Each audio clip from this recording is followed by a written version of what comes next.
When Joel Bergsbakken and James Christensen walk into this Bellingham coffee shop, this is what it sounds like to Joel.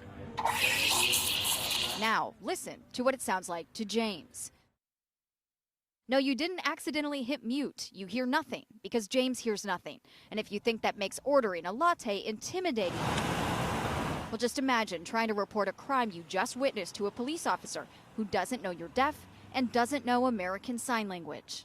English is our second language. Joel and James are advocates at Bellingham's Hearing, Speech, and Deaf Center. Joel is hearing, James is deaf, and both saw the need to open a dialogue between the city's police department and the city's deaf community.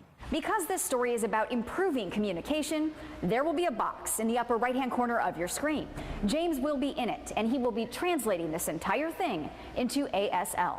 It's an entirely different language, James says, not a visual version of English. So writing is not equivalent to translating. It takes a lot of effort to read.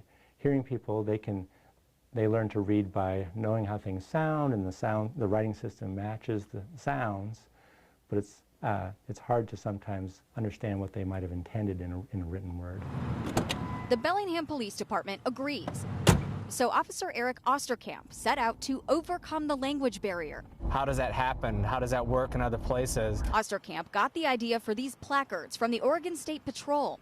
Officers carry them, and so do James and his clients. They can point to pictures or indicate whether they can read lips or read text, or if they need an interpreter. It would be nice if the police was aware of how to work with interpreters, and so that they can quickly get an interpreter on scene. Hello, thanks for calling Language Line. This is Chris. It doesn't get much quicker than this. Hi, Chris. I'm Eric Osterkamp, and we have a witness here to a collision, and I need to ask him some questions.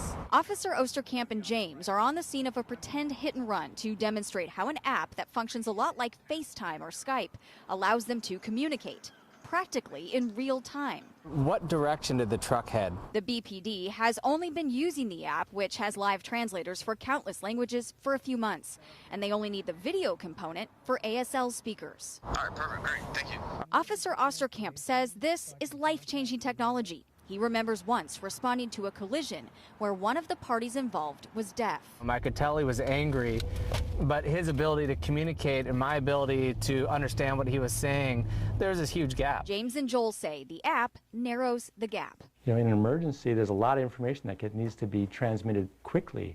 And if in your second language, it's hard to find the words.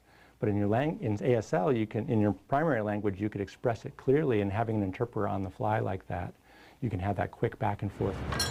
So James never has to worry that just because he doesn't hear, he won't be heard. In Bellingham, Joanna Small, Cairo 7 News.